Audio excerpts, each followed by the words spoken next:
Hi, my name is Jhon Petrucci. Welcome to my video.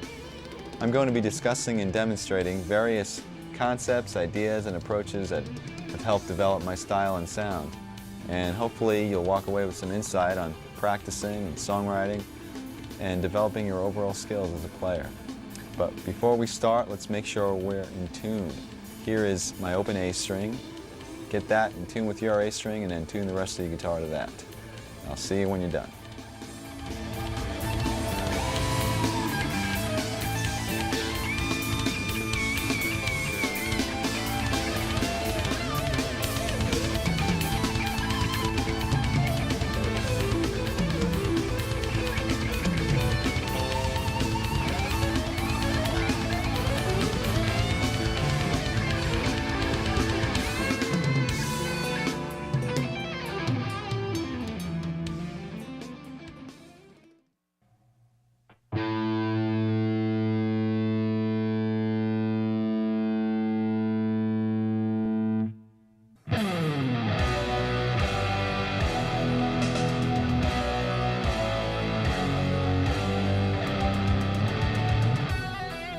Okay, I'd like to begin with some warm-up exercises, and we're going to start with a couple that don't involve the guitar at all. So put your guitar aside for a second.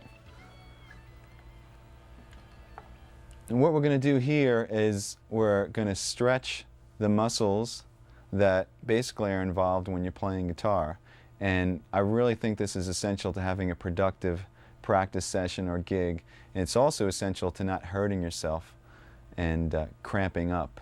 And it's very similar to what an athlete would do before they went in to play a game or do some exercising.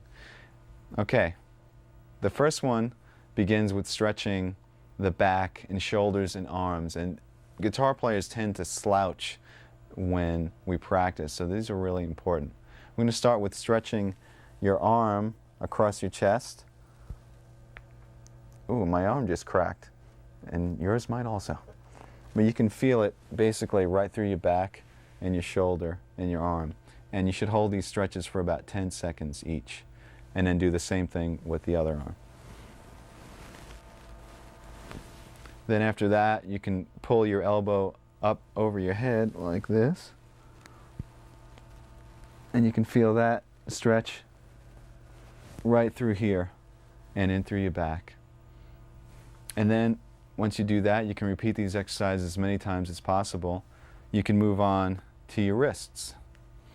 And we're going to start with stretching this part of the wrist by pulling your hand gently towards you. Don't pull too hard. You don't want to hurt yourself. Just feel it sort of warmly burn through here. Hold that for 10 seconds. And then do the opposite this way, and you can feel that burn through here. Don't pull too hard and don't crack your knuckles. You're just trying to stretch the wrist.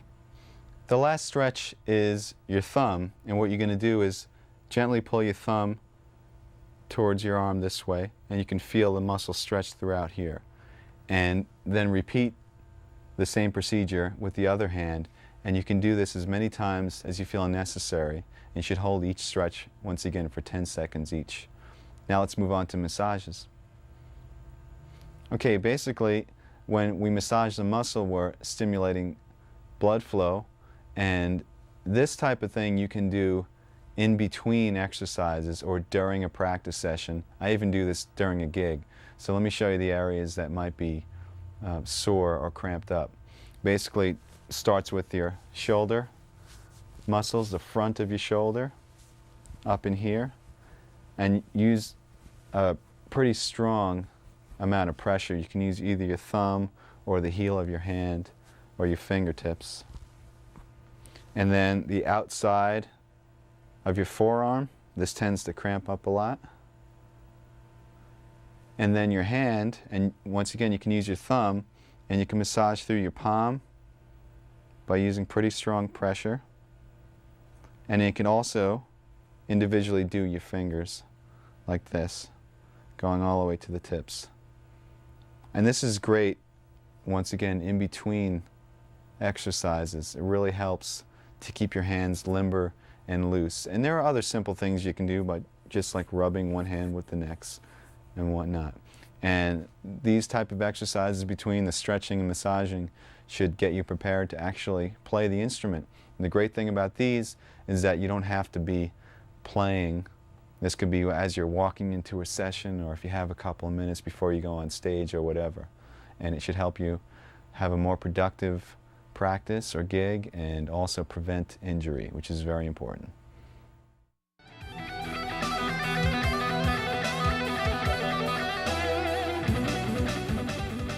Okay, now I'd like to demonstrate some warm-up exercises applied to the guitar. So pick up your guitars again. And basically what I'm going to show you is a few exercises concentrating on the stretching and independence of the left hand, and a few exercises concentrating on the freedom and accuracy of the right hand, and then we'll combine the two. Remember, the goal here is not to develop mega speed, but really just to warm up your hands and get them comfortable so later on we can accomplish some bigger tasks. So first let's work on the first left hand exercise.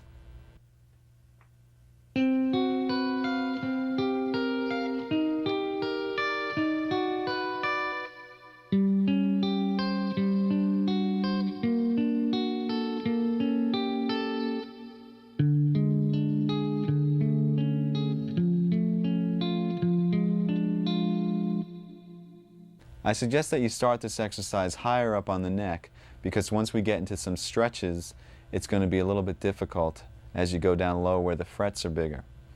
And basically, your right hand isn't really that important right now. I was playing the notes separately.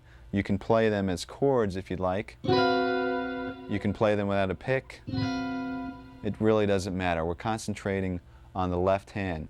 Make sure that the notes ring out clearly, because what we're really working on is the stretching and independence of your left hand. Also use a pretty strong pressure. Now what's happening here is that I'm playing on 4 adjacent strings with a basic chord shape. It sounds pretty ugly. In fact, most of these chord shapes sound ugly, so turn your volume down when you practice. And then we're taking the 2 inside fingers, 2 and 3, and we're reversing them like this. Then we're taking your 2 outside fingers, 1 and 4, and reversing them. And then taking the 2 inside fingers and putting them back to their starting position. The next step is to just move up the chord shape to the next string group. So between the A and the B string, and repeat the same motion, and then move up to the last string group between the low E and the G string, and repeat the same 4 chords again.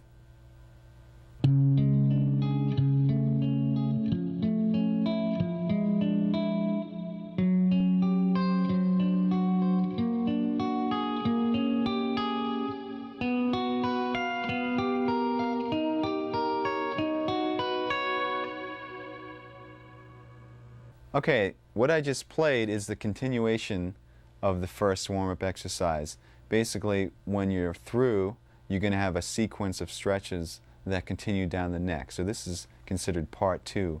And what I did is I started in our original position, which was between the low E and the G, and we were in the 10th position, and I stretched the first finger down a half step and kept the rest where they were, and did the same sequence of finger moves.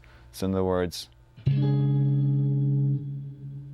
then reversing the 2 middle fingers, then the 2 outer, and then the 2 middle again, and just continued up to the next string group, and then to the final string group again.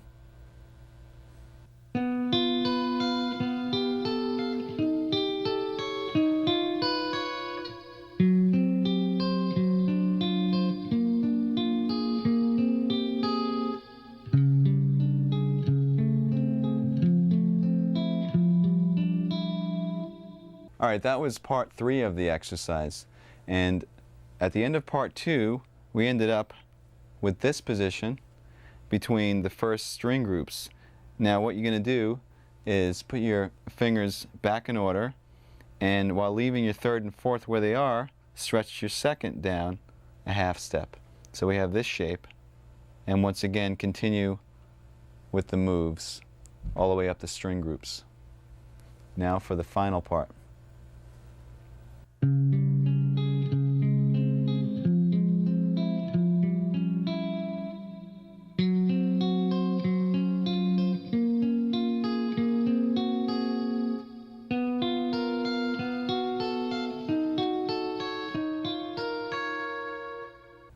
Okay, that was the final part, and if you haven't guessed already, what we did is we moved our third finger down a half step while keeping the pinky where it was.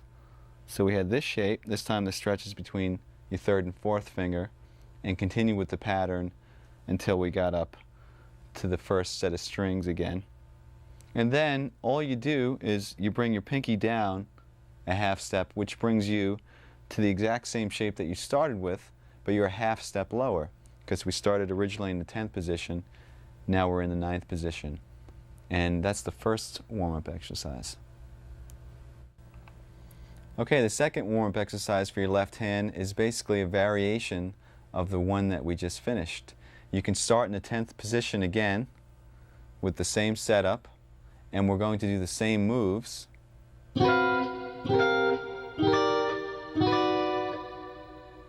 Except this time we're going to do some different stretches with the left hand. And by the way, you don't have to arpeggiate the notes, you can just strum the chords if you'd like.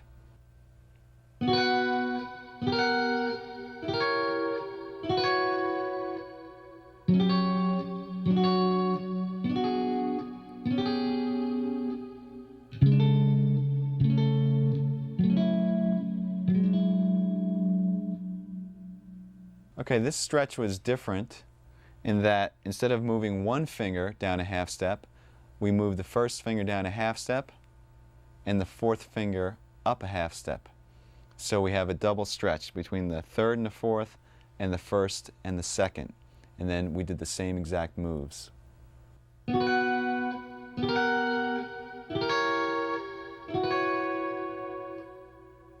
Okay, now we'll do the final variation on this exercise, and this involves yet a larger stretch.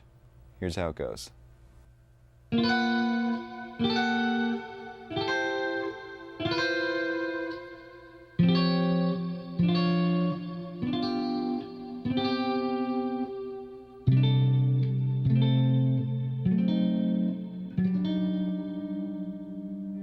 All right, what we did here on the final variation is instead of just having a stretch between the first and second and the third and fourth, we have a half-step stretch now between every finger. So you do that by moving your first finger down yet another half step, and then your second finger down a half step as well.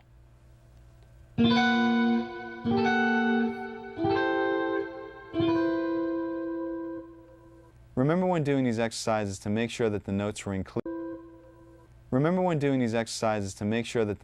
clearly. And see just how far down the neck you can go by moving downward by half steps.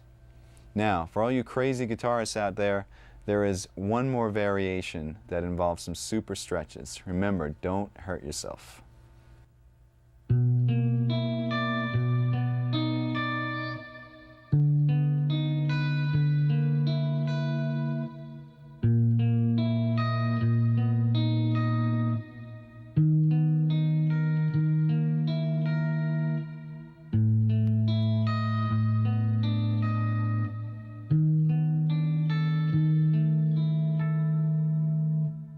As you can see, I started out in a lower position, which made the final stretch a lot more difficult. Let me break it down for you now. With this exercise, instead of having all your fingers on adjacent strings, we start with the two middle fingers, 2 and 3, on the two middle strings, D and G, and your first and fourth fingers on the low and high E strings. And then you just continue with the same moves that we've been doing throughout.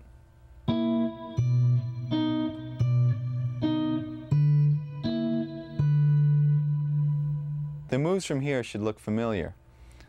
We move the first finger down a half step, and the fourth finger up a half step, and then the first finger down one more half step, and the second finger down another half step, creating a full step between each finger for the ultimate stretch. What I usually do is I play these exercises in sequence, one after the next without stopping. I start on the 12th or 10th fret and work my way down chromatically until I can't stretch anymore. Now let's turn our attention to right hand exercises, and you can give your left hand a rest.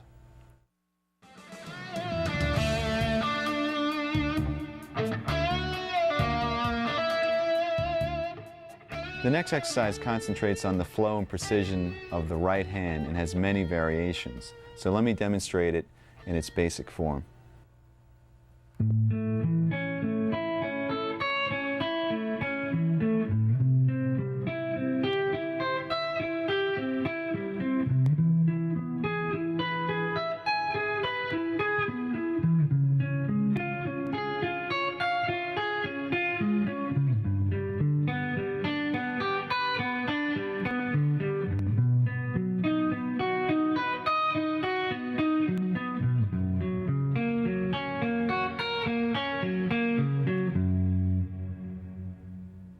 As you just heard, that exercise involved notes that were being arpeggiated intervallically. So let's talk about the left hand shapes that I was going through. It's based off of a major bar chord form with an added third, except you're playing the notes separately. And then we just sort of intervallically disperse those notes. Now that bar chord is moved up through a progression that doesn't make too much sense, but at least makes the exercise a little bit more interesting. It goes A major, C major, E major, C sharp major, G major, B major, and F sharp major. All right, now let me show you the pattern that we're doing throughout the chord or arpeggio. We're starting on the root, we're skipping a string, and going to the next note in the arpeggio. Then you're going to the second note of the arpeggio, in this case which is E, skipping a string again. Then to the third note of the arpeggio, the fourth. So we have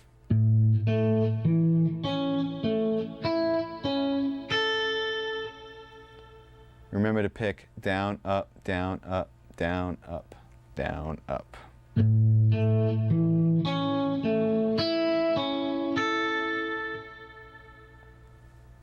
To descend, you start on the added third, which is C sharp on the E string, and skip down to the G string. Then up to the B and skip down to the D. Up to the G, skip to the A. Up to the D string and skip to the E.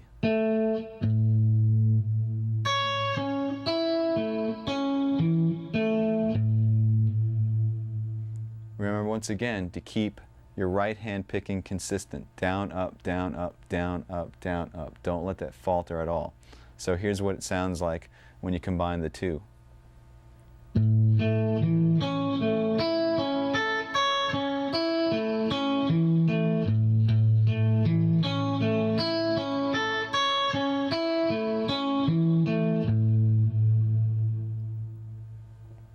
And then from there, just go through the sequence of chords that I outlined earlier, and you have the entire exercise.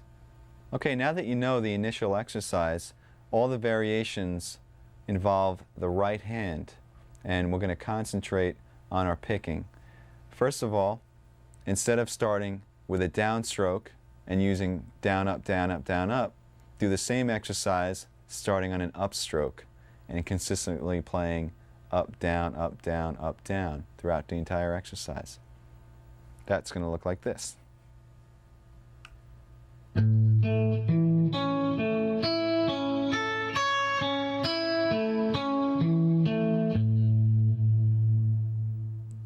It might be a little bit more difficult at first, but the reason we're doing this is so in any situation you'll be able to pick. You're not always going to have the comfort of starting on your favorite stroke, whether it's down or up. You should be able to sort of get through anything that comes your way. Now, the other variations involve playing more than one time on each note. We're going to start with playing twice on each note, then 3 times on each note, and then finally 4 times on each note. Not only that, but starting each sequence with a down and then with an up. So let me demonstrate through the one chord what these will look like on your right hand. We'll start with the doubles, starting on a down.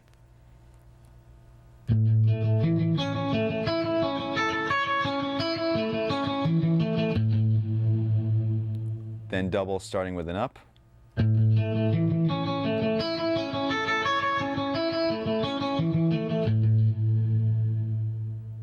Then 3 times starting with a down.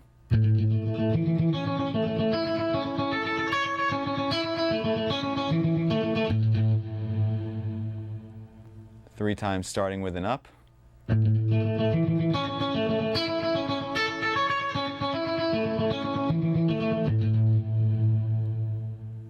Four times starting with down.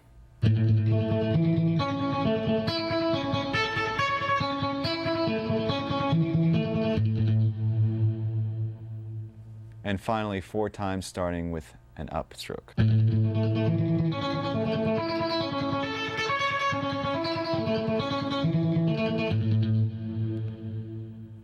All right, what you're going to do is play each one of those variations through the entire chord sequence.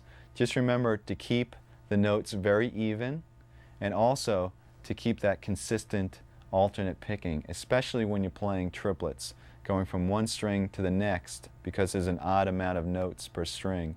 Really watch that you are keeping a consistent down, up, down, up. Now let me demonstrate what it would sound like playing 2 notes per string through the entire sequence, just so you can have an example.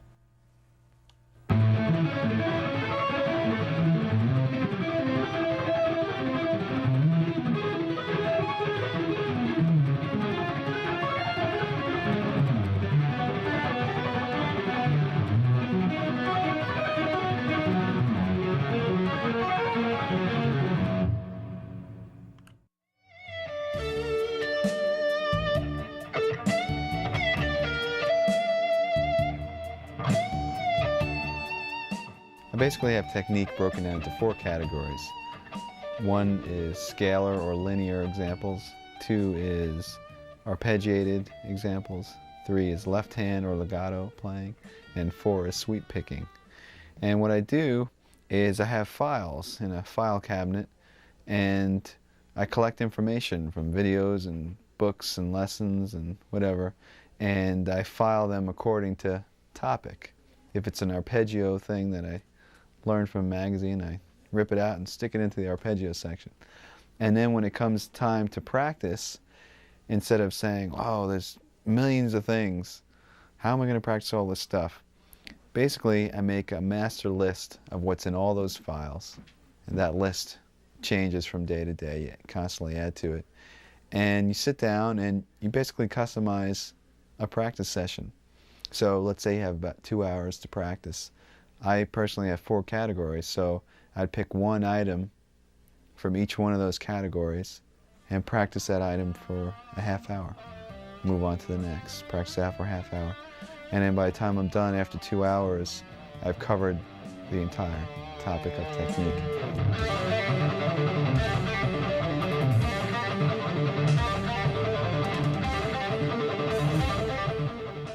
Okay, now that we concentrated on the left hand and the right hand individually, let me show you a few exercises that are equally effective for both hands.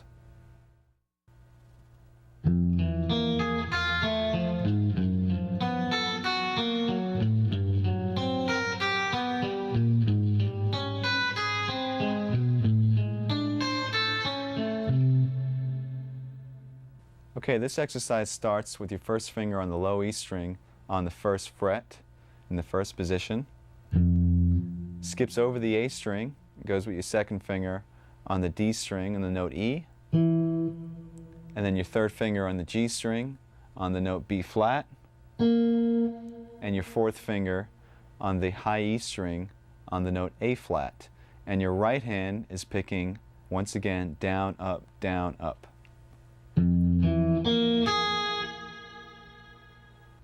Now the next step is to simply flip your hand, sort of like a mirror image. So your first finger is now on the high E, and your fourth finger is on the low E, and start from the high E and go down to low E with the picking, down, up, down, up. And combine the two.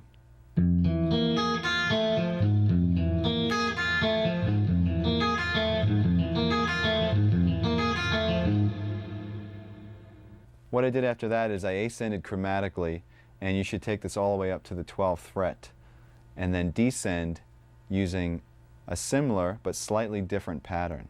Here's how it goes.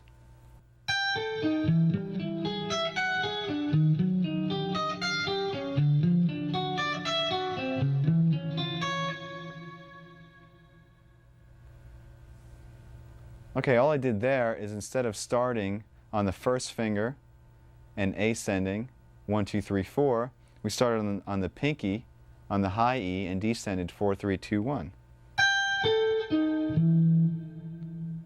Once again picking alternately, and then we reversed that image like a mirror and started on the fourth finger once again on the low E.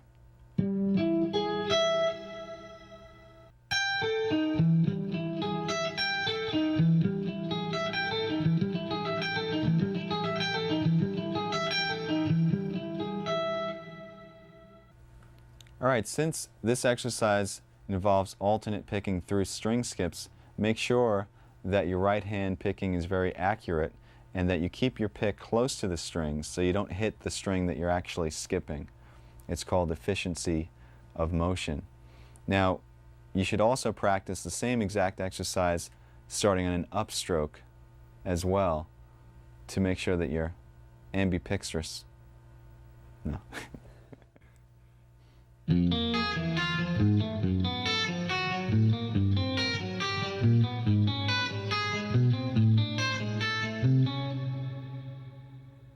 That was a slight variation on the exercise that we just did. Instead of playing the notes in order, 1, 2, 3, 4, I'm playing 1, 3, 4, 2, 1, 3, 4, 2. And the notes and skips are exactly the same. Make sure you keep the picking alternate. Let me show you now the descending version.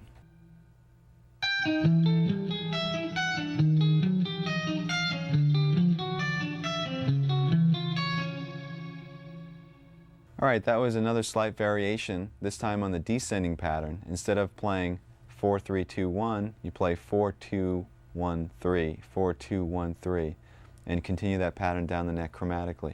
Remember to keep your picking alternate the entire time. And that will wrap up our warm-up exercises. I usually play these type of exercises, some more difficult practicing or a gig or whatever, and it usually helps to get both hands acclimated to the guitar, especially when you're cold. So have fun and make sure you warm up.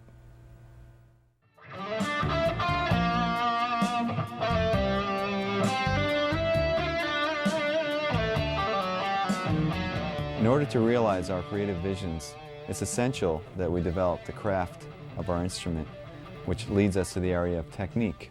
I'm going to show you a whole bunch of different exercises that concentrate on developing speed and accuracy. Now for me, the most effective tool for developing these areas is the metronome.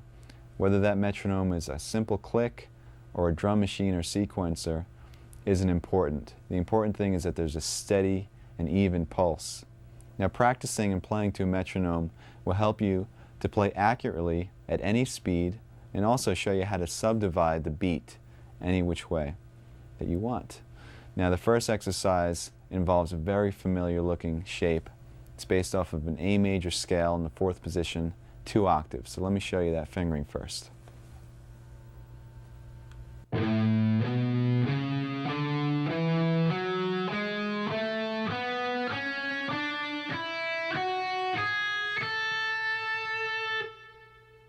This exercise involves playing to a steady pulse. In other words, the speed or tempo of the click is not going to change, but how we subdivide that click is going to change. First, we'll start with playing one note per beat which is chord notes.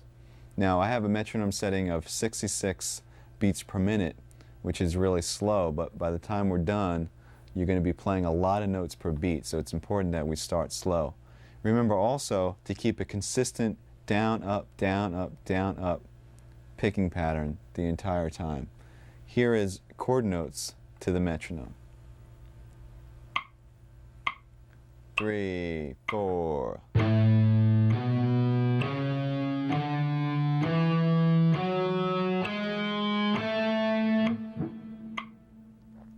Now when you're playing this, remember, it might seem easy, but really concentrate getting even spacing between all those notes. It's actually more difficult when you have a lot of space in between the clicks. Now let me demonstrate eighth notes to the metronome. This would be 2 notes per beat. 3, 4.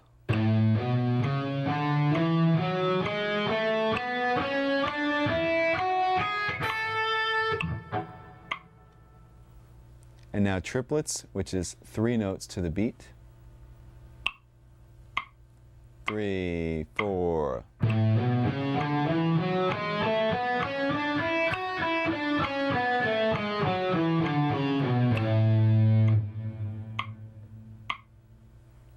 The next division is 16th notes, 4 notes per beat. 3, 4.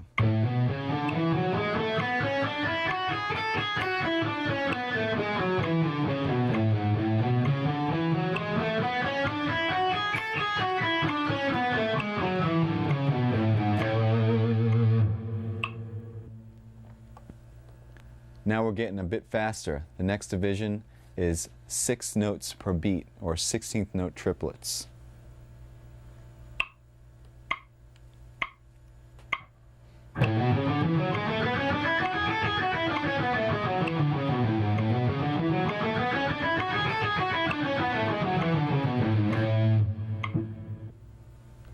And the last group is 32nd notes, or 8 notes per beat. And this is going to be quite faster than what we started. But remember, the pulse didn't change at all. It's just the division of that pulse. 3, 4.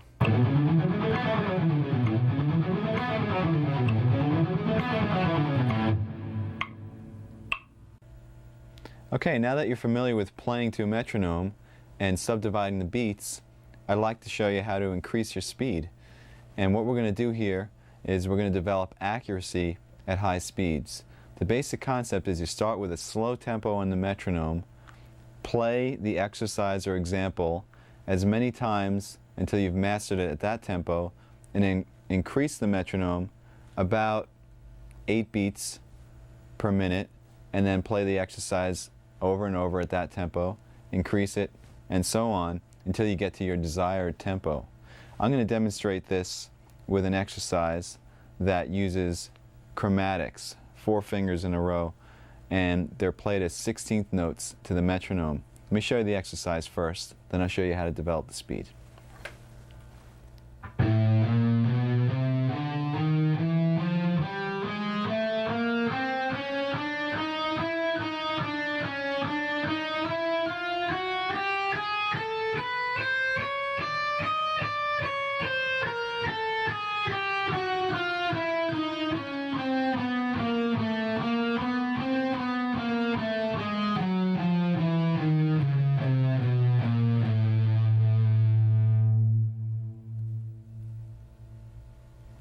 As I mentioned, this exercise is based off of a 16th note pattern, which means you're going to be playing 4 notes per beat. Besides concentrating on getting those notes to fall evenly over each click, you should also accent every 4 notes. In other words, every time the click comes down, accent with a harder pick stroke. So your group of 4 would sound like this.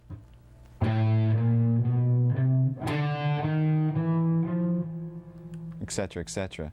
And what this is going to enable you to do is when you get faster and faster, that accent will be your reference point. In other words, at a slow tempo, your accent might just sound like,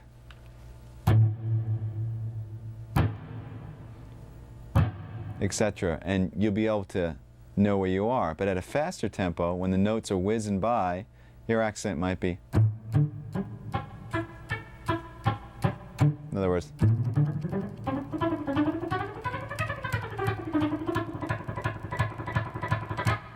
And that's how you know exactly where you are when you're playing at fast tempos. So what I'm going to do here is I'm going to show you how I would take this exercise and develop it speed-wise. Now, the first thing you have to do is you have to get a goal tempo. Let's say our goal tempo for today is 200 beats per minute. Now normally I would start this pretty low on the metronome, maybe about 100 or so, and it would take me quite a while to get to 200. But for the video's purpose, I'll start at about 120 and I'll increase it in larger increments than I would normally do, just to save some time. And what's going to happen is by the time I get to 200, hopefully not only should it be wailing, but it should also be clean. Another thing to keep in mind is your technique that you're using when you're playing slow should be the same technique that you use when you're playing fast. In other words, when you're playing slow, you're programming in your technique. So when you play fast, be consistent in your hand position and also in your left hand position, your right and left. Okay, here we go.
Okay, so we finally reached 200. Now, like I said before, normally that would take a lot longer because I'd go in increments of 8.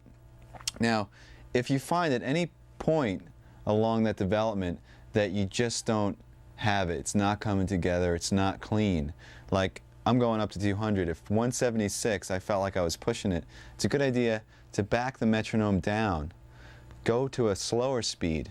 So I was at 200, let's say that was difficult. I'll go back down to about 170. Try to get comfortable there first.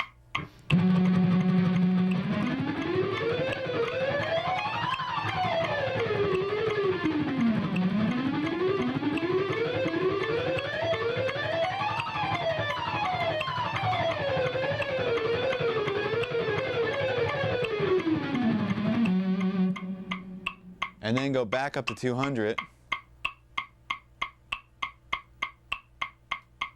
and see how it feels.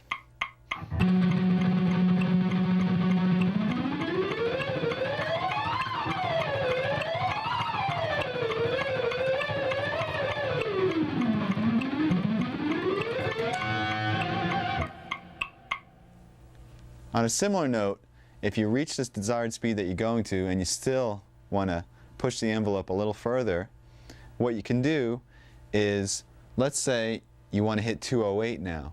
Go past 208, go to like 216 and just kill yourself, and then go back to 208 and that tempo will feel a lot easier. Let's attempt that.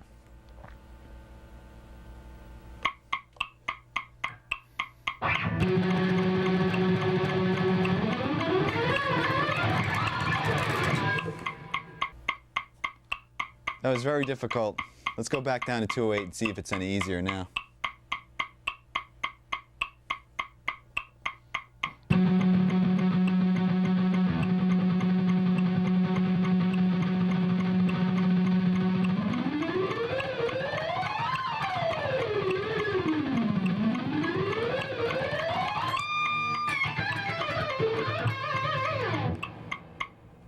Okay, so it's pretty much there. So you get the idea about pushing the envelope and then going back. Just remember, make sure that you're clean and accurate, and remember to accent the notes as well.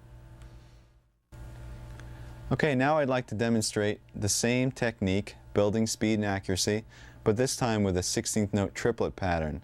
You're going to play 6 notes per beat, and it's based off of a 3-note per string pattern in E minor. So here it goes.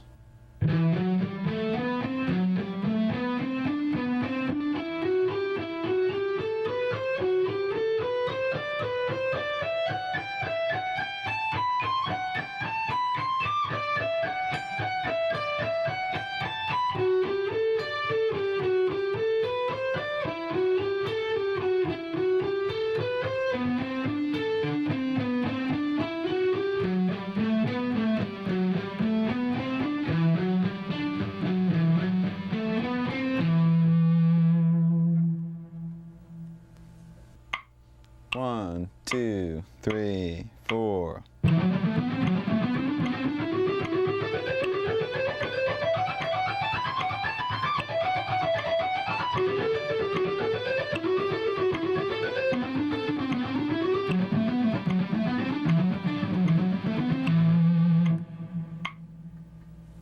Okay, then you would follow the same steps to get to your goal tempo.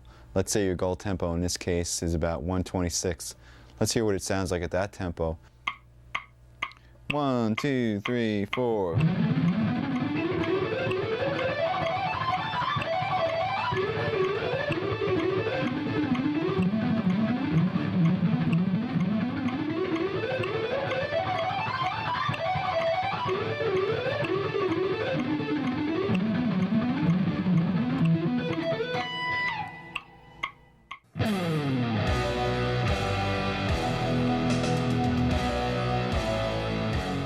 My first band experience technically was actually the first time I even picked up a guitar when I started again when I was 12. And these friends of mine, actually our ex-keyboard player, everybody would gather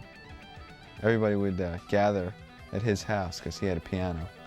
And I remember they were playing some Neil Young. They were playing Hey Hey My My. And they assigned me the little down, down, down, down. That was my part, and I sat there getting that. And I guess that was kind of a band experience.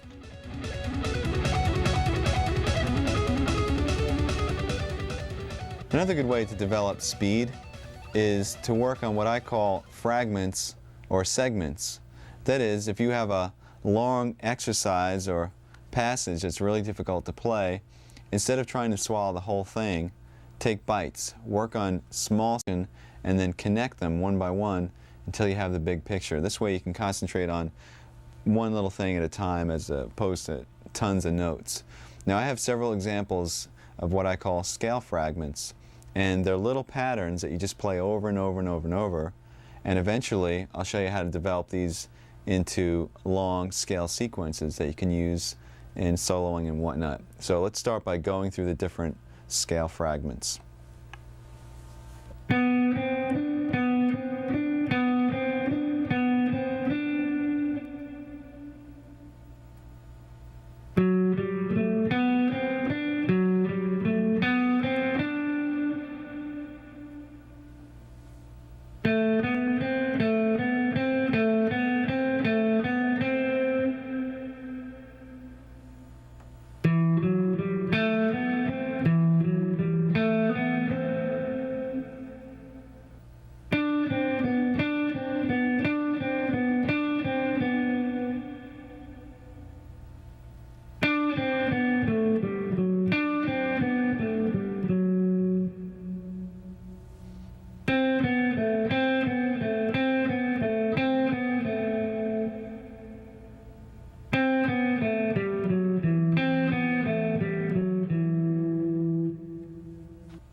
All of the examples I just played were in the key of G major.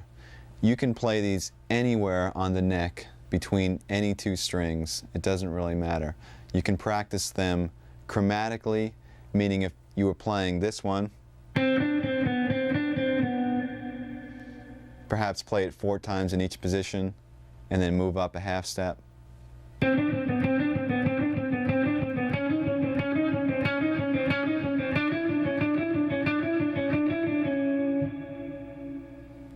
Or you can pick a key and play them diatonically. In other words, conform your fingers to the notes in the key.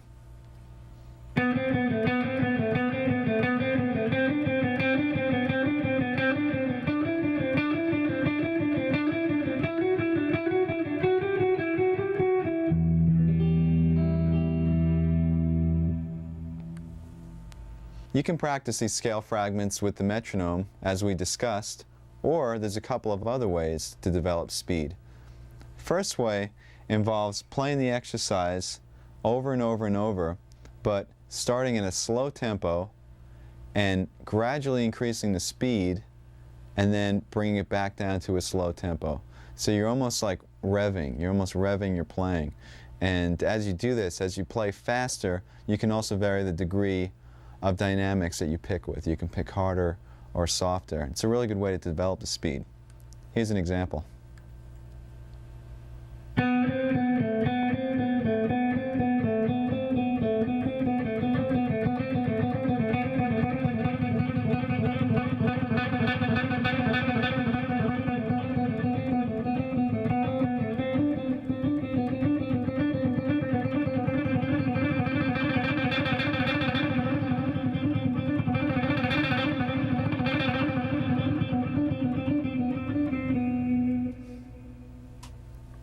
Another way of developing speed is by playing the exercise over and over and over, but this time playing consistently at a slow to moderate tempo and then sort of blasting out a fast tempo only a couple of times. So in other words, you're jogging for a while, then you're going to sprint for a second and go back to jogging.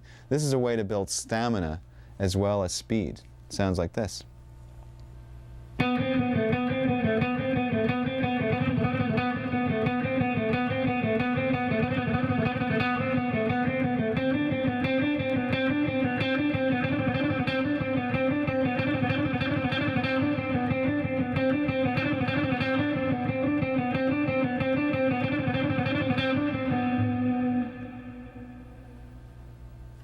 Now, a fun thing to do when you're working on all these exercises, since they're pretty similar, some of them are using 16th notes and some are 16th note triplets, is to sort of interact.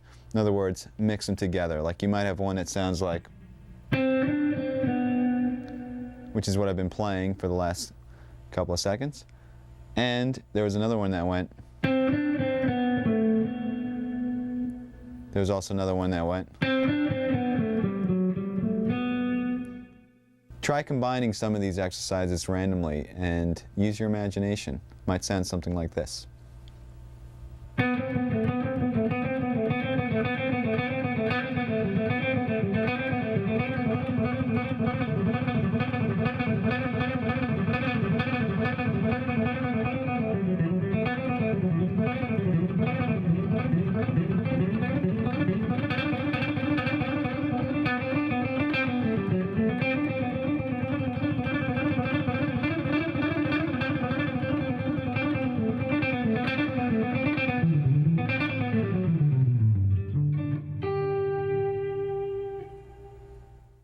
Each one of these fragments could now be used in a longer sequence of notes, perhaps a run through a scale or whatnot.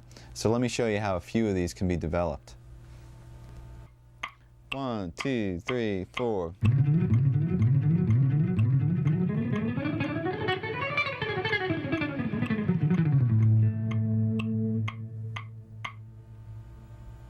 You should recognize the first part of that as the 3-note per string fragment that we did before. Except I transposed it to the key of A and played it through an A major scale.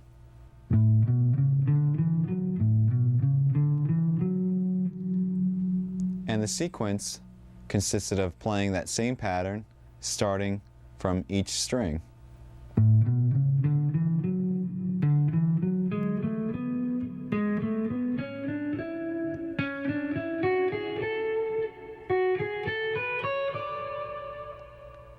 And then using the descending pattern to do the same thing.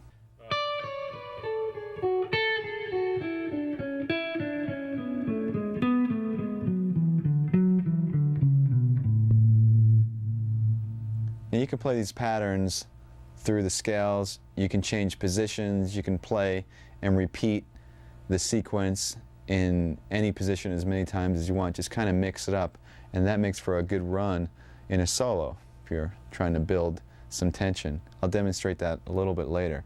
Let's move on to another long sequence of notes that's based off of another fragment.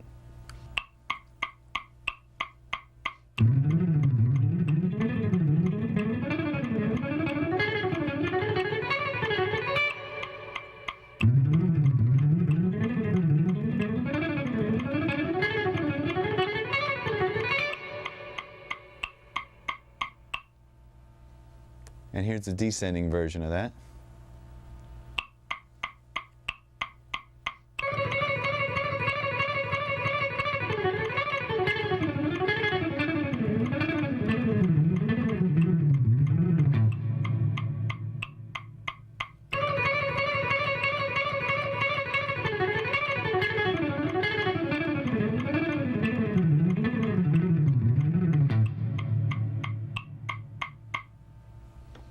Okay, once again, hopefully you recognize the little fragments that originated these little runs. And descending, while it's fresh in our mind, came from that and sounded like this.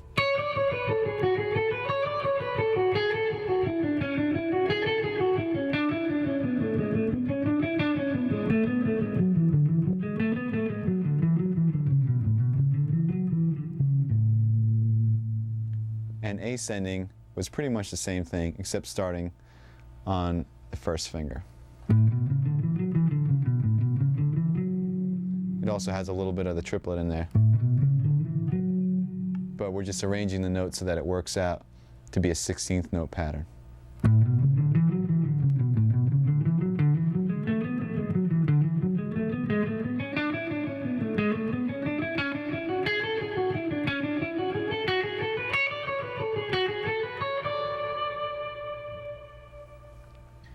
Here's another example using a fragment that includes string skipping.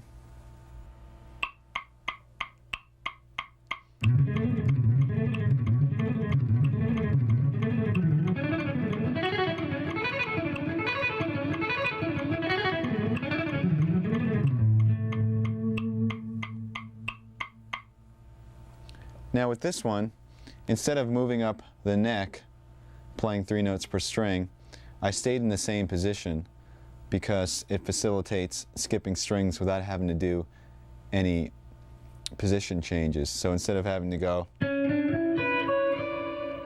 something awkward like that, we're staying in the same position. So the scale shape I'm doing has a repeated E, but we don't really hear that repeated E because we're skipping strings.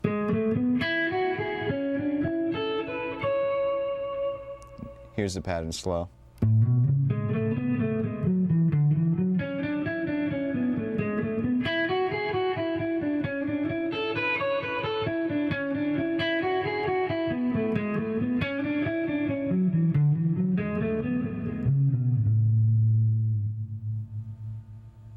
Let's just do one more 16th note pattern through a scale, once again using one of the fragments that we learned earlier.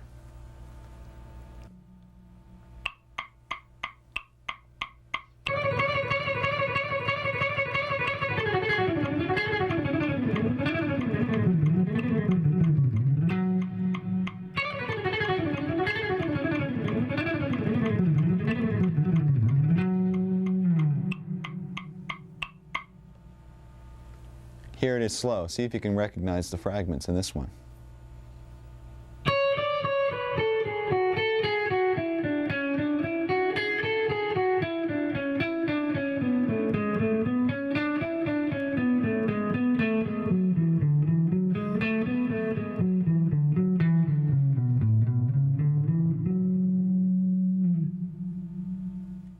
Okay, now that we have all the scalar technique under our hands, let me show you how this can be applied to improvising. I'm going to solo over progression in D minor, basically using D Dorian and D minor scales, and I'm going to throw in a couple of these 16th note runs, and you can see the way it interacts with the melodies and whatnot. And once you get a taste of this, maybe you can try it in your own solos.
When I first started playing, I probably had some of the same typical influences that kids my age had. It's like Black Sabbath and Zeppelin and The Who and Iron Maiden, and then I started to get more drawn towards the guitar players. And as I played more, I was drawn to players that really had unique style.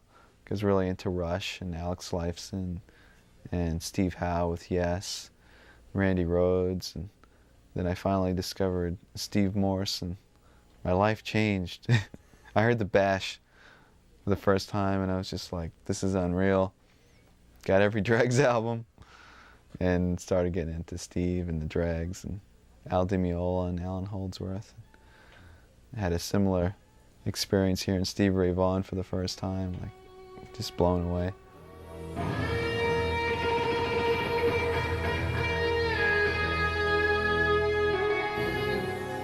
One of the more difficult techniques for most guitarists is using alternate picking through arpeggios. Now this has been something that's been difficult for me for a while, and it's actually making me kind of mad, so I analyzed what the problem was, and I came up with an interesting little fact. First of all, the problem always seemed to arise when I was encountering what I call inside the string picking. Now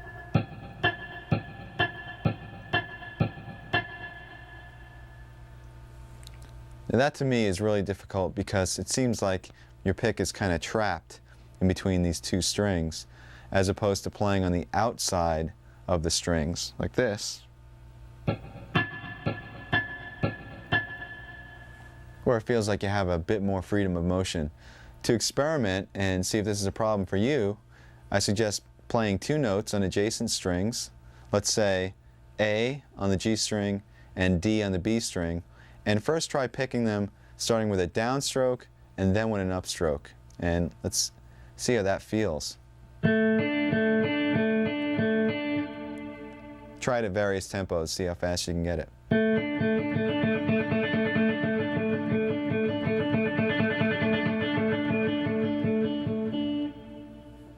Now do the same thing, but start on an upstroke and go up, down, up, down. You're going to encounter that inside of the string picking phenomena. Let's try that.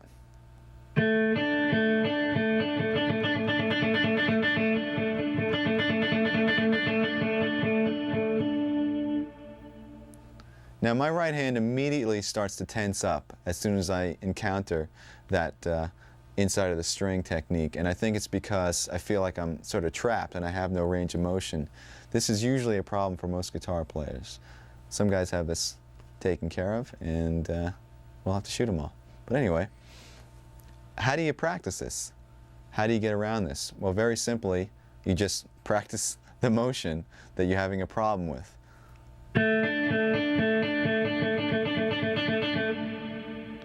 Now, this could be very boring if you sit there doing that for any period of time that's going to make it effective. So what I've done is I've come up with a little etude that practices and concentrates on the inside of the string picking. And by the way, if you ever have something that you're trying to work on and you need to develop it, come up with some little progression or etude or song. It makes it a lot more interesting.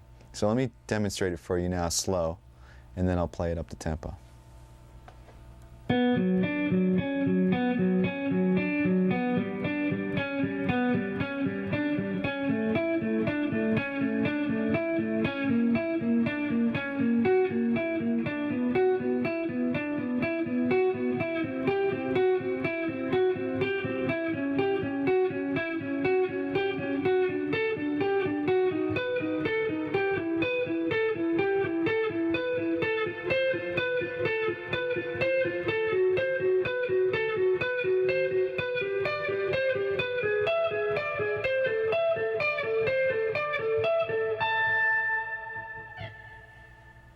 Now I'm going to demonstrate this up to speed with the metronome.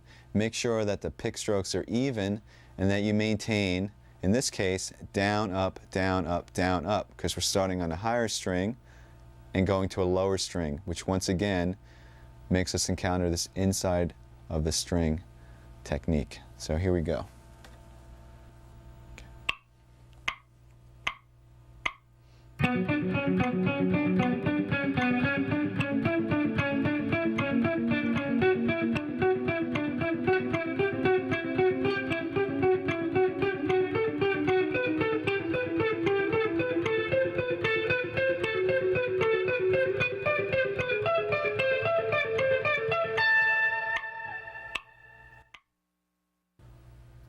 Now that exercise specifically narrows down the problem and concentrates only on that problem. But the thing is, you're going to encounter this picking hang-up through an arpeggio. In other words, some part of the arpeggio you'll have no problem playing, and other parts you might have this inside of the string thing. Let me demonstrate on a major arpeggio. If I play G major in the 7th position, I have down, up, down, up. Now the initial down, up isn't a problem. Either is the next down. But it's when you go to the D on the G string, you have the inside of the string picking down, up. So in order to play that quickly, you're going to have to overcome that little problem right there.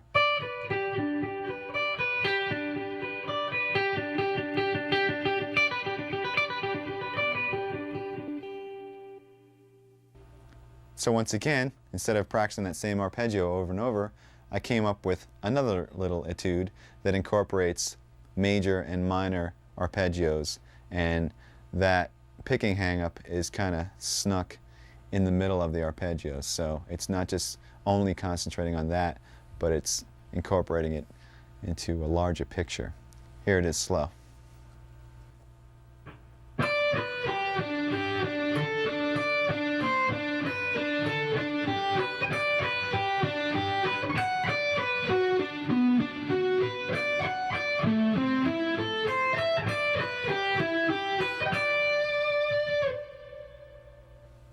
Now I've added an extra challenge to this one because not only are we working on the picking hang-up, but we're skipping strings while doing that hang-up. Let me show you where that happens.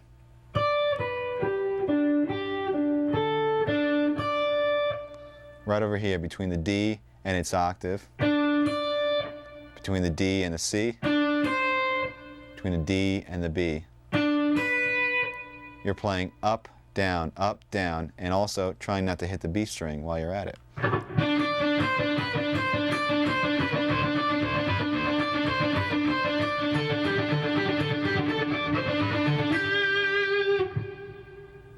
Here it is up to tempo.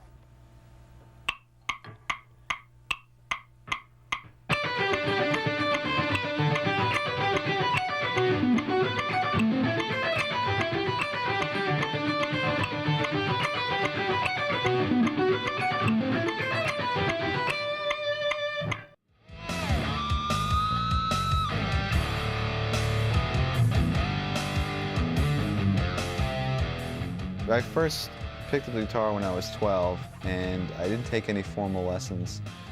I took music theory my last 2 years in high school, so I had 2 years of that, and I went to Berkeley right out of high school. A couple of times I had some scattered lessons before Berkeley. I took a few lessons to try to prepare myself, and I remember going to group classes with a friend of mine, but I never really took any formal continuous lessons.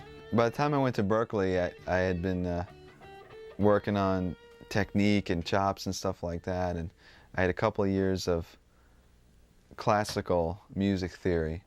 So when I came into Berkeley, all the things like arranging and sight singing and harmony and a jazz perspective, I had no clue.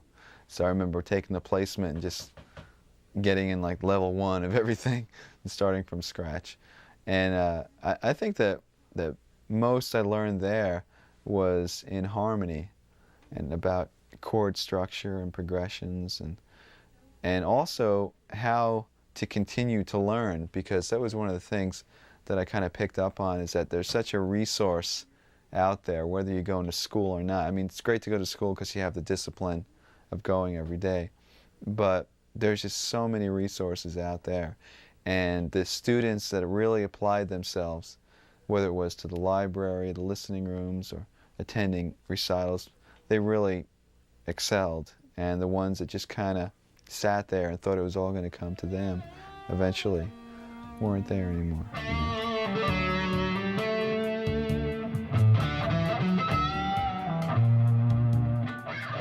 Now I'd like to concentrate on left-hand strength. What we're going to do is we're going to work on some scale fragments once again, but instead of picking them, we'll play them legato. In other words, we'll use all hammer-ons and pull-offs. And basically, I'm going to show you a couple of different patterns, and then I'll show you how to practice them. So let's start with the legato patterns.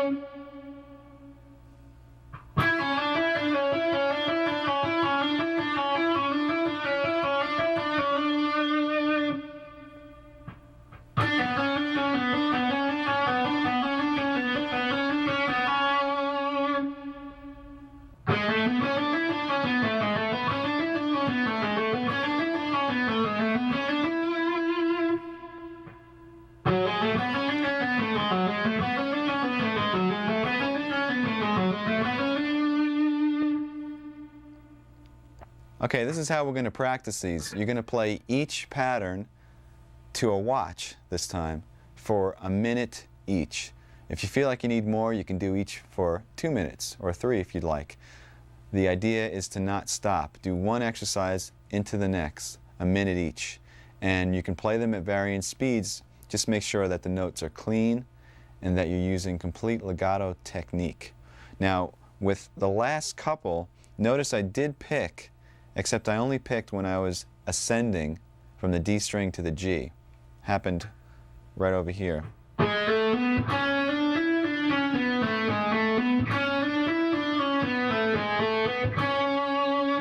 So in this case, it was on the C sharp. That's the only other time you're going to pick. Also, when you practice these, you don't have to stay in the positions that I just showed. You can practice them on any string. You could stretch your fingers out.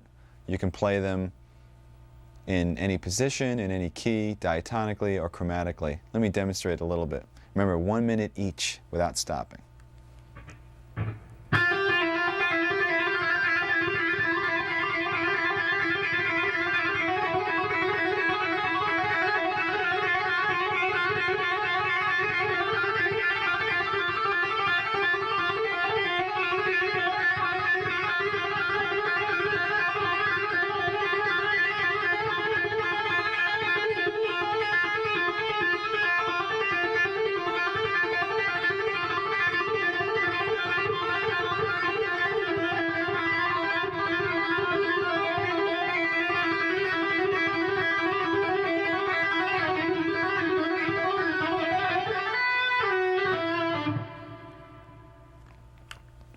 That's the idea.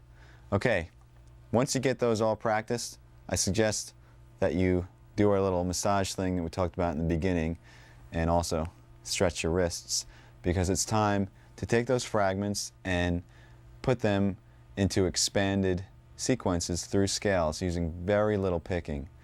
Once again, this is called legato. Here's the first exercise.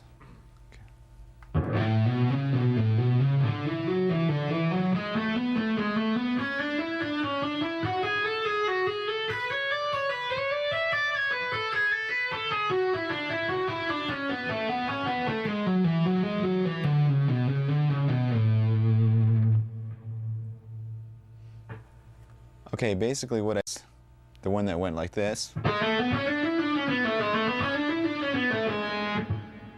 and also another one that went like this, and combine them ascending through an A major scale.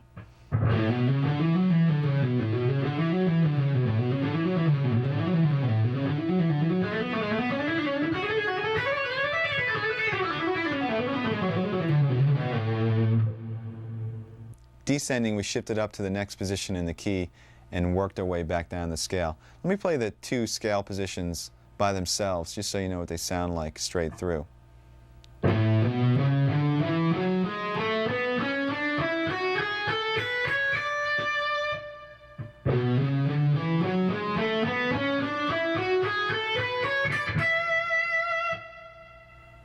And you can practice that sequence between any two positions in any key, or even using nonsense patterns, just shifting up by half steps, maybe something like this.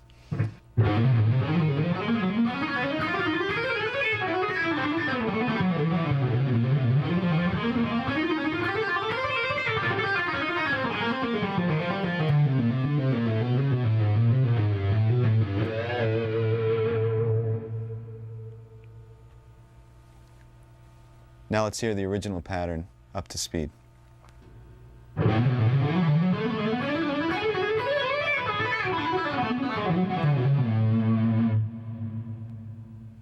Here's one more legato example. This one is in the key of E minor, and it shifts positions quite a number of times. So practice it slowly and make sure that you get those position shifts clean and clear. This also involves some right hand tapping. Here it is slow.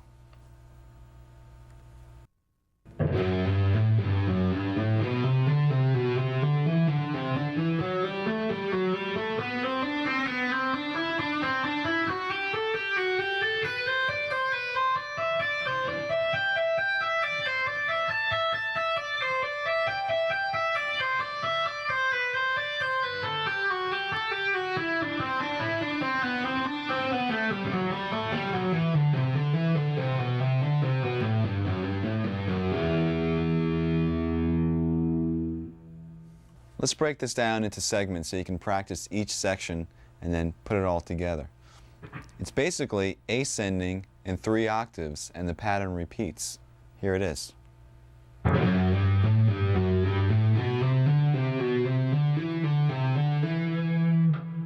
it's starting on F sharp and ending on E, and then starting on F sharp an octave higher,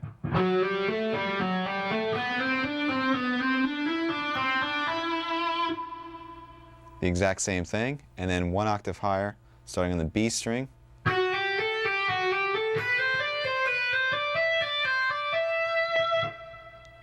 So this is a perfect example of practicing segments and then connecting all of them to get the whole run, because you might just want to practice each octave at a time.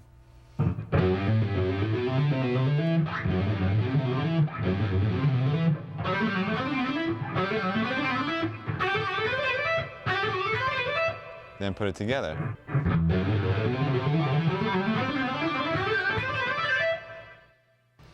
When you get to the top, you're tapping the G on the high E string, and it's basically a double tap.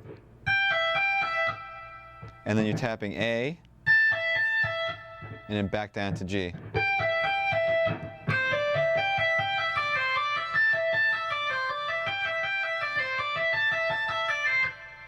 So you could practice that small fragment a few times and get that under your fingers.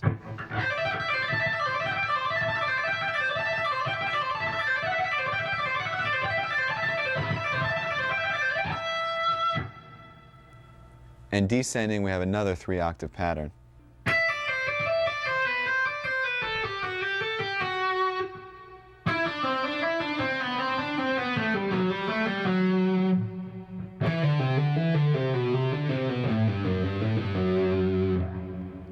So you can practice each one of them as a fragment, just master that octave.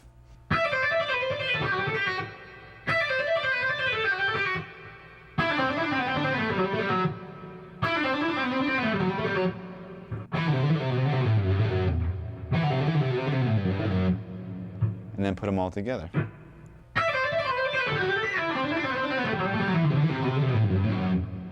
Now I'm going to play the whole thing, ascending and descending up to tempo.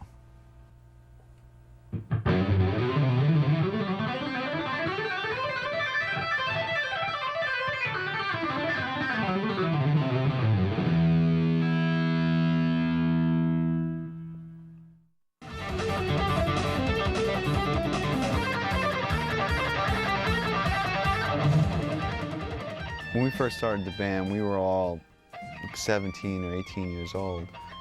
So the last album that we just put out, I mean, it's like almost 10 years later. So I think we've all matured as songwriters, and you know, we listen to the old demos and whatnot, and there's bootlegs of those demos and stuff, and it's just like, oh my God, what were we thinking, you know? So it's the music and writing has definitely evolved.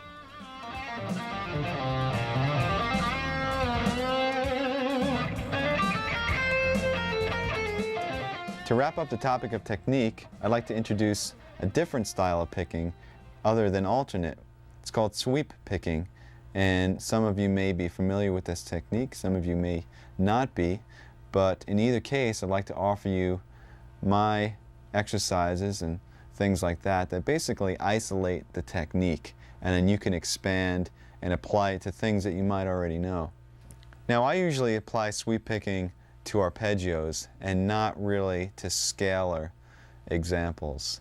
And I also use it in a way where it's sort of a weapon or a tool to execute a fast flurry of notes. Let me show you a couple of exercises that work on the technique.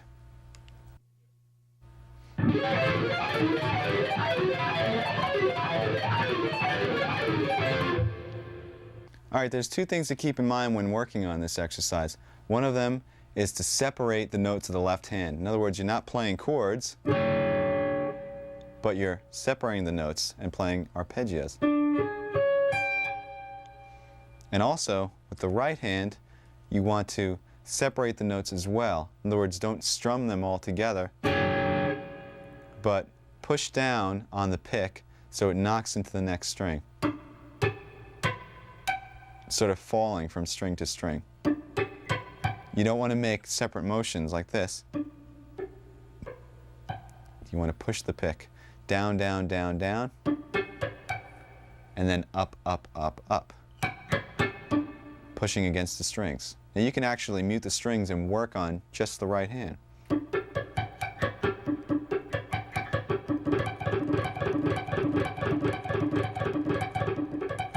You don't want it to sound like this. You want the separation. The left-hand pattern is very similar to some of the warm-up exercises we were doing. It involves 4-finger mirror type shapes. It starts 1, 2, 3, 4. Then reverse and go 1, 2, 3, 4 again, starting on the high E. Move up a half step and play 4, 3, 2, 1 from the D to the E string. Do the mirror image and play 4, 3, 2, 1 from the E to the D. Here it is again.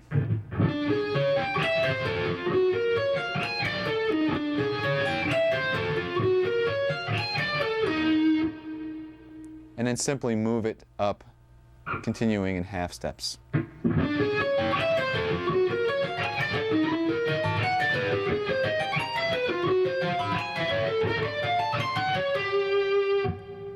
You can also play this on different string groups if you want.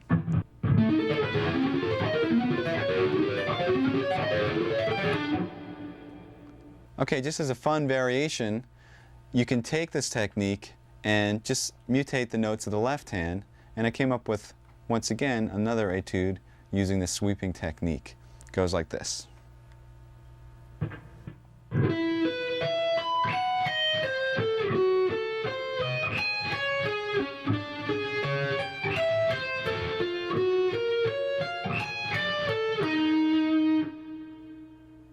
Here it is played to the metronome at 176 as 16th notes up to speed.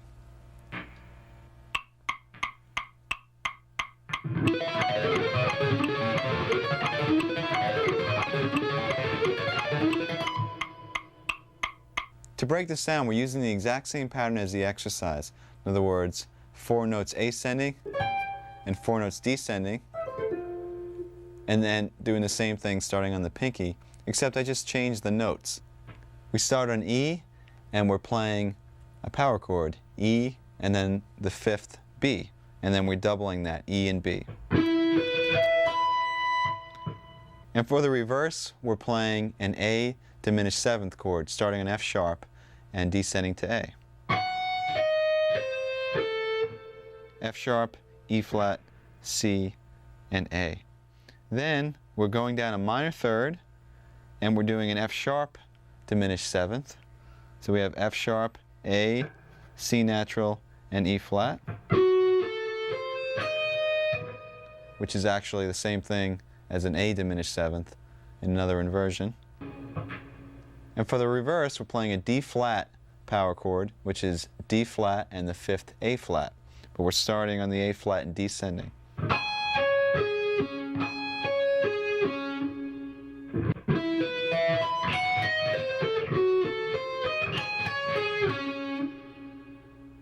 And to finish it up, we're doing the original exercise.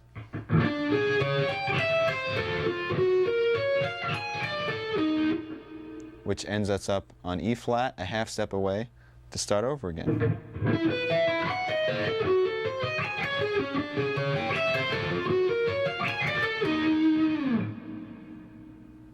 Here's one more sweep picking exercise. This one's applied to arpeggios. Let me demonstrate it for you slowly.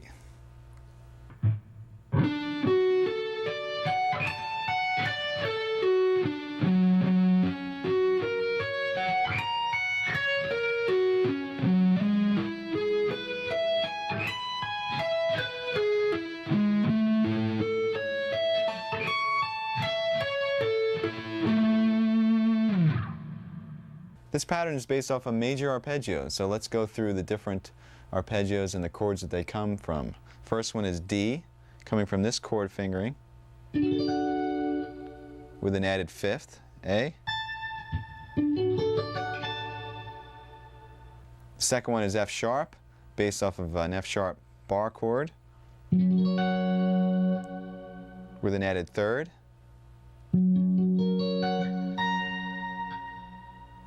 The next one is E major, based off of this chord form,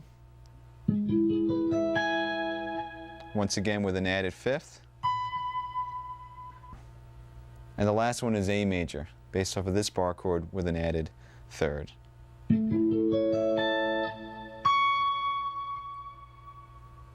Starting with D, the picking goes down, down, down, down, down. When you get to the A, that's when you're going to reverse and play an upstroke and pull off to the F sharp. And then the rest of the arpeggio is descending using all upstrokes. Remember to separate the notes, you're not playing a chord. When you get to the next arpeggio, F sharp, you're still continuing with an up. In fact, you can almost consider it the 3rd of the D arpeggio. So you're kind of finishing up the D arpeggio. Because after that, we're going to repeat the F sharp and start with a downstroke and outline the F sharp major arpeggio. Down, down, down, down, down, down, and then up on the A sharp. Pull off to the F sharp and continue all consecutive upstrokes to finish off the arpeggio.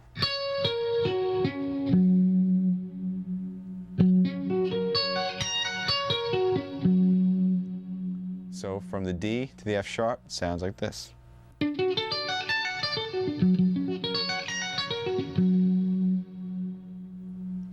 Then we're going to move up to G sharp, which is the third of E, and basically we're going to follow the same exact pattern. So starting with a down, reverse at the top where the fifth is, do a pull off and come back down using all ups. Repeat the third of the chord, which is G sharp, and then move up a half step and play the A major arpeggio the same way. And that's it. Here it is up to tempo.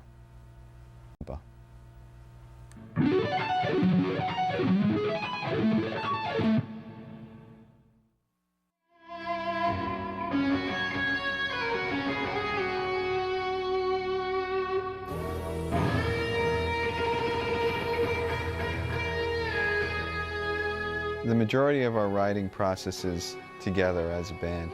Somebody usually has a progression or groove or an idea, and they bring that in, and it's basically we just jam on it. We set the tape recorder and just kind of go for it, and out of those jams some solid ideas start to happen, and we start working on arrangements, and before you know it we have a song. Do you write lyrics yourself at all? Yes, I write lyrics, and I'm really interested in lyric and melody and how that contributes to the song, the real importance of the lyrics and the melody and the vocalist. The cool thing is that all of us were basically influenced by the same bands, and a lot of them happen to be progressive, like Rush and Yes and the Dregs and Genesis and even Zappa's music. So when we all got together at Berkeley, it just kind of naturally came out, this type of music in Odd Times, and even you know, using the harmony that was a little bit more experimental or creative and whatnot, and it was just kind of a natural direction for us all.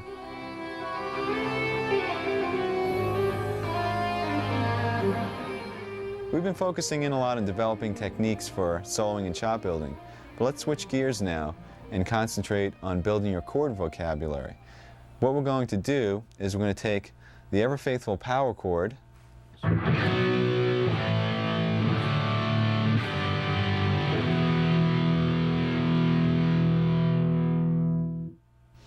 by adding certain notes to these chords, we're going to mutate them, and we're going to add some colors and drama into basic chord progressions. So let's first make sure everybody knows what the power chord is. Basically, it's a two-note chord consisting of a root and fifth. For example, a B power chord would consist of B and the fifth F sharp. Now you could expand and you can double the B, or you can put the fifth in the bass, which makes the chord sound even heavier, so the F sharp will be below the B.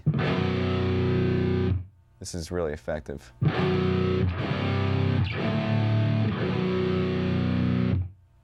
And one other type that's not really a typical power chord, but it's a progressive power chord. You take the root, the fifth, and you add the ninth on top. Sounds like this.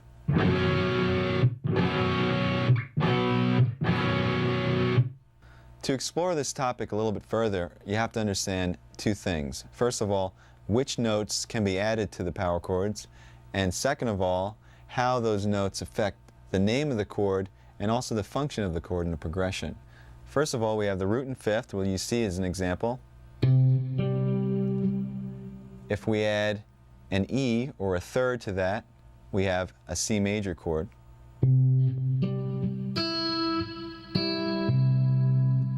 If we add an E flat to that, which is a minor third, we have a C minor chord.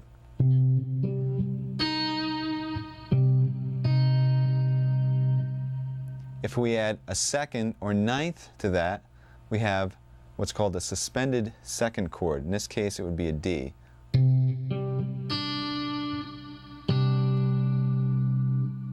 If we add a fourth to that, we have what's called a suspended fourth. In this case, the fourth would be.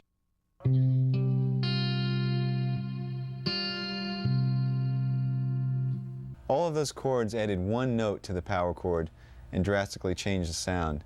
Now let's go through some chords that add 2 notes. If we add the major third and the major seventh, we have a major seventh chord. So you'd have the power chord, the major third E, and the major seventh B.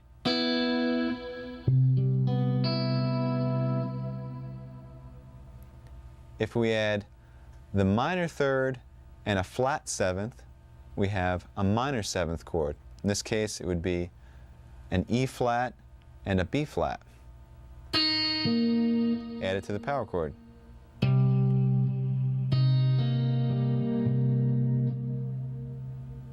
If we add a major third and a flat 7, we have what's called a dominant 7th chord.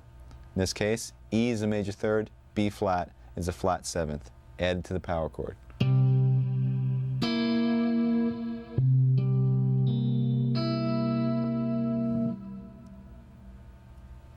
And now there are a couple of chords which I call add 9 chords. What they are major and minor chords, so we're going to have a major and minor third added, and on top of that, the 9th as well. A major add 9 would add a major third E and a 9 D.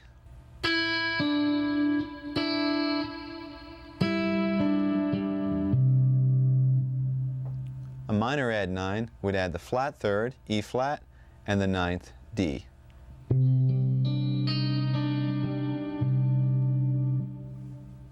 Now let's talk about how the 11th added to the power chord changes the name. We'll keep the major third and we'll add an 11th, and we end up with a major add 11th. Here's the power chord, here's the major third, here's the 11th. Don't worry, we won't be playing these fingerings. And the final chord is a minor 11th chord where we add 3 notes, the minor third, the flat 7, and also the 11th, which once again is F. And just to make this easier for now, we'll put the 5th in the bass. Now what this new information allows us to do is to take a simple chord progression that you wrote, maybe you have a great melody going, and develop the sound of the chords to add some spice. Let's say the chord progression we have is all power chords A, F to G. Very, very typical.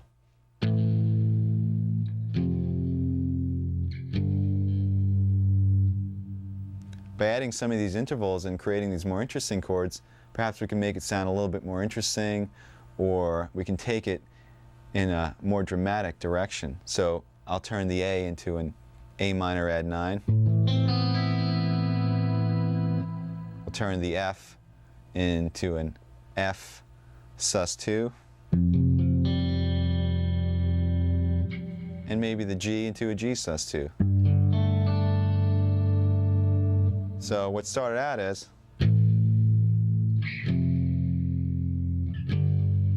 now sounds like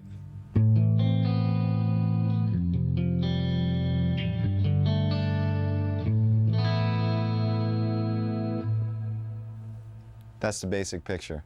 Now, unfortunately, when you're trying to play this stuff loud and heavy, it's going to sound pretty bad because of the dissonance of the intervals. I know you don't want to hear this, but I'll demonstrate.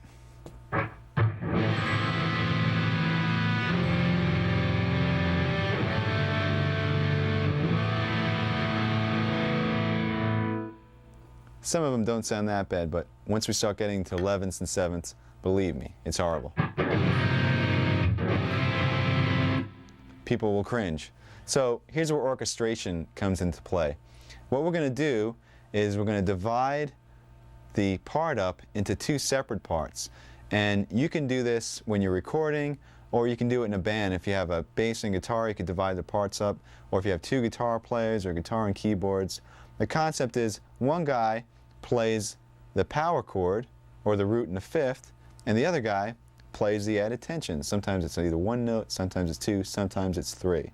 So I have a couple of examples that demonstrate how, in our case, open strings added to power chords will create some interesting sounds. So let's go through the different chords we can create, and then we'll make a little song out of it.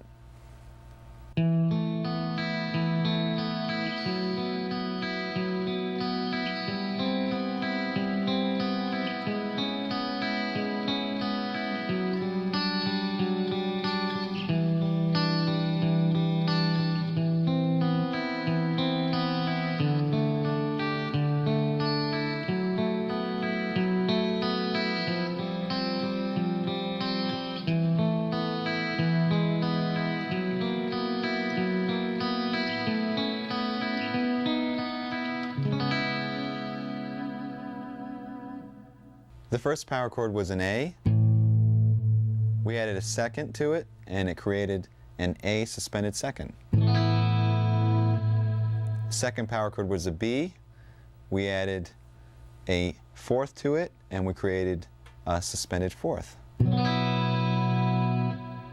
third power chord was a C. We added a major third and a major seven, and turns into a C major seven. The next power chord was a C sharp. We added a B and an E and created a C sharp minor seventh. The next power chord was a D with the fifth in the bass. We added on a major third and an 11 and created a major add 11 chord. The next chord was a C. We added on a D and an E, and we created a major add 9. The next chord was an A. We added on a C and a B, which is a minor third and a ninth, and we created a minor add 9 chord. Next chord was a G. We added on an A, and we created another suspended second, G sus 2. And the chord after that had F sharp by itself in the bass, and we added on a D, an A, and an E. So what we have created is a major chord with an added ninth, but the third is in the bass. Next chord was an F sharp. We added on an A, a B, and an E, and we created an F sharp minor 11 chord. Chord after that was an F. We added on a G, and we created an F sus 2.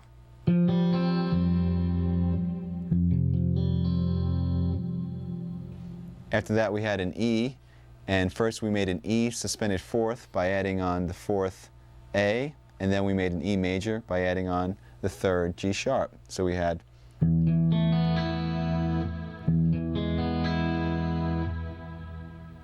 the next chord was an F sharp. We added on an A sharp, a B, and an E, and we came up with an F sharp 7 add 11.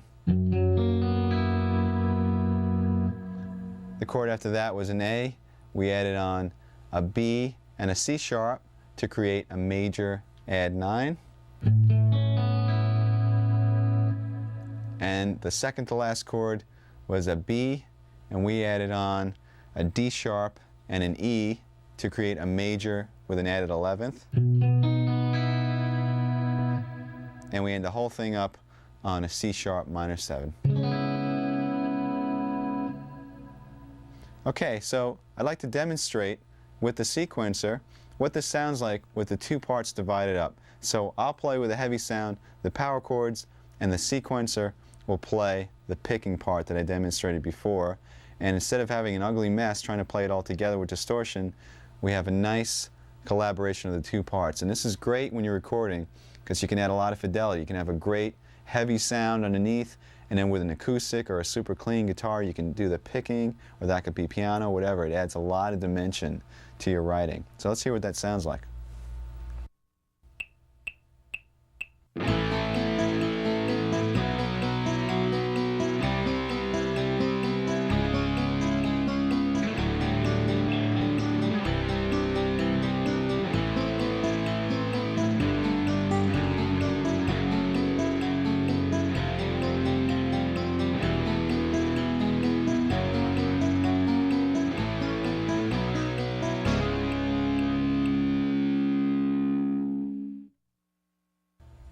As you can see, our power chord has come a pretty long way. We started with some really basic nonsense, and we came up with some pretty cool sounding chords. Now, granted, the progression that I created for that exercise really doesn't make too much sense. So let me show you a little song that incorporates a lot of those chords and is more like a piece of music. I mean, you can use it for background to a vocal part, or it could be backing up a solo or whatnot, but it uses basic power chords that I'll be playing, and the sequencer will be playing the second guitar part.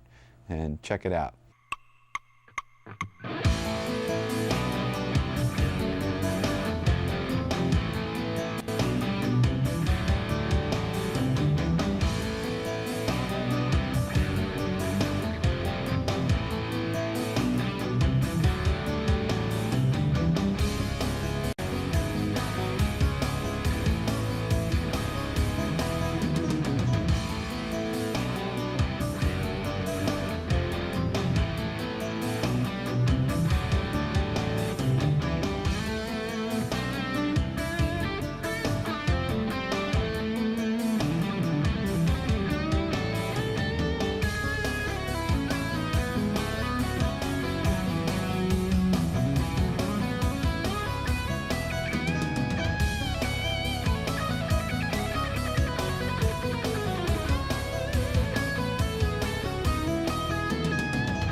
Now we've created a very vast and dense soundscape by using this technique. We're taking up a lot of space.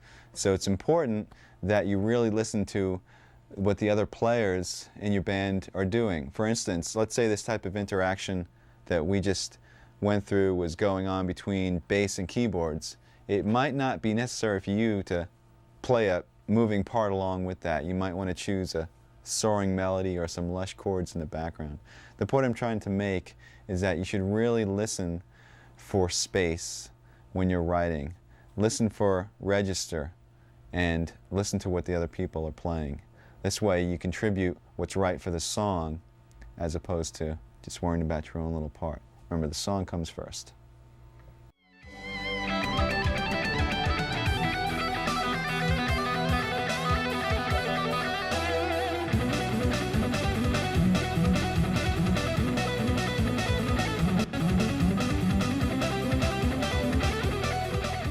Yes, it is. This is my full-blown live setup, and I guess we should start with the guitars. These are the guitars I have on the road. They're all custom Ibanez guitars made of basswood, and as you can see, the paint jobs on 4 of them are really similar, and these paint jobs are by Dan Lawrence, who does some custom work for Ibanez. And basically, I have 2 7-strings. This one is sort of a prototype, and this is the main one that I use, and 3 6-strings on the road. There's string gauge is 9 through 46, and the low B on this 7-string is a 56, and they're Diodario strings. And the pickups are DiMarzio. As you can see, each guitar is the same setup, just 2 humbuckers, and they're all direct mounted into the body. There's no middle pickup at all, and the knob placement is so that my hands don't sort of knock into anything. Like on a Strat, you might have a problem with your pinky or whatnot. And these pickups were custom designed by Steve Blucher for DiMarzio. And basically one of the interesting things about these, as you can see on all the other guitars, is there's one 3-way toggle switch. And the cool thing is that in the middle position, you have the center 2 coils on, but they're still hum canceling. Gives a really sweet sort of scooped sound for clean passages, particularly. And the frets are 6100, and it's a rosewood fretboard. This is my live setup. This rack was custom designed by Mark Snyder, and basically you got 4 Mesa Boogie cabinets. They're Celestion Vintage 30 speakers in those cabinets. And what's going on here is I have an amp switcher, and the amp switcher is switching between 3 different preamps, 2 triaxises and a Boogie Mark IIc Plus. Everything that's in the rack, like the Crybaby and the noise gate and the volume pedal and the parameter pedals, are all hooked up through this multi-pin system that goes to the pedal board, which I'll show you in a second, and it makes setup very easy.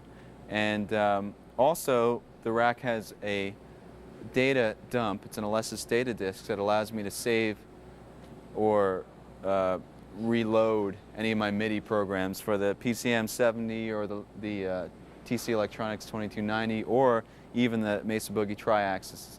So once again, on the road, it's really important to have backup and to make sure that nothing goes wrong. And it's also very well shielded. All the grounds are isolated from the chassis, so you have no buzzes. Or once again, it's really important from venue to venue with the different sort of RF and electricity that goes on in these stages.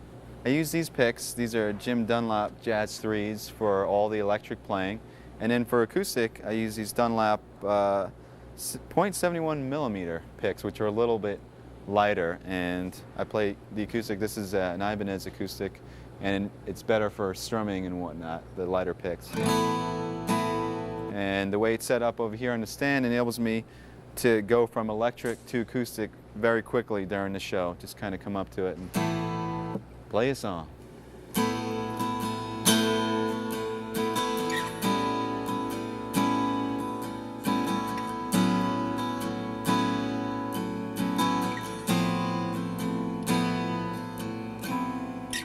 Okay, this is the pedal board that I use live, and this was custom designed by Mark Snyder. Once again, as you can see, here's the other end of the multi-pin that's coming in, and basically that has all your connections for the tuner and the Mesa Boogie Abacus pedal board, parameter pedal, a volume pedal, and a wah pedal, and that includes all the AC. Just one cable right to the rack and to the pedal board. And this is how I change my patches. Basically, each patch is designed so all your effects and amp switching and whatnot happens just with the press of one button. The cool thing about this rig is that it's very versatile. So not only do I have different patches for different sounds, let me demonstrate. You have a clean sound setting, different types of clean sound settings, like some with some cool delays.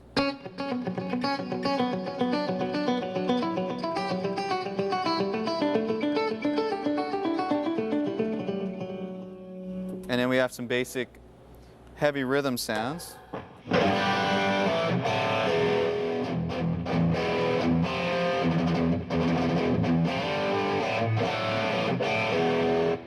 Some other rhythm sounds with different choruses and whatnot.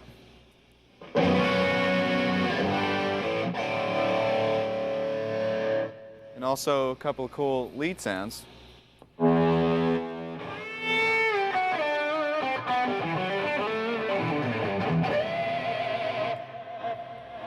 One of the cool aspects about this pedal board is the real-time control over the parameters. In other words, I can control the parameters of the tri-axis to shape the sound as I'm playing, or I can control the effects parameters to maybe add some more delay or take delay out or reverbs or whatnot.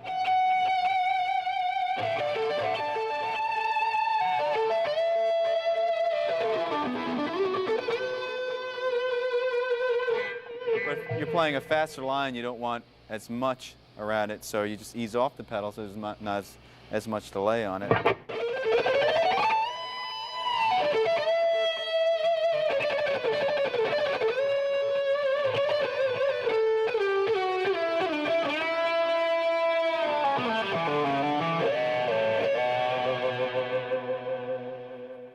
So you have full control over what you're playing. Well, there you have it. We covered a lot of ground in this video, and there's a lot of information to swallow. Just take your time and go through section by section and really try to get the most out of it. The best is to apply what you learn as well. I hope this has been inspiring and that you can use some of these ideas and approaches in your own playing and writing. And I had a great time doing this video. I hope to see you on tour. Bye-bye.